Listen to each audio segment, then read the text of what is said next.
Une belle journée d'été à Saint-Hilaire-les-Places. Le pavillon bleu flotte au vent. Pour la commune, le lac, c'est l'attraction touristique majeure. Alors pas question pour Madame le maire de voir fermer son plan d'eau à cause des cyanobactéries. Une fois par semaine, elle reçoit les analyses officielles, mais en plus elle commande ses propres contre-analyses.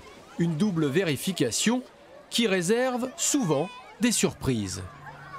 Le 9 juillet, le prélèvement de 10h30. Les résultats donnent 16 550 cellules cyanobactéries.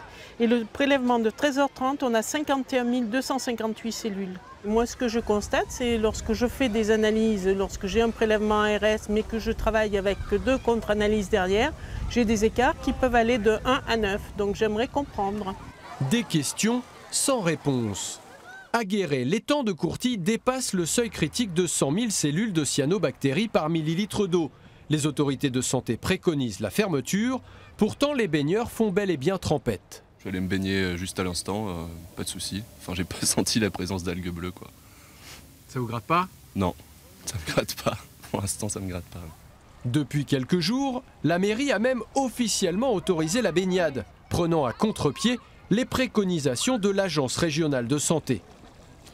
L'état de l'eau n'est plus compatible avec les pratiques de baignade. Les cyanobactéries sont susceptibles de libérer des cyanotoxines et donc de présenter un risque pour les baigneurs. Alors, joue-t-on avec la santé des estivants?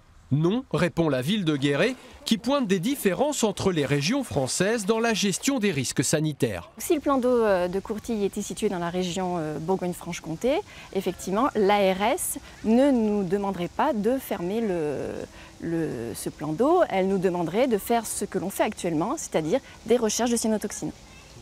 Et en cas de résultat négatif, elle maintiendrait la baignade ouverte.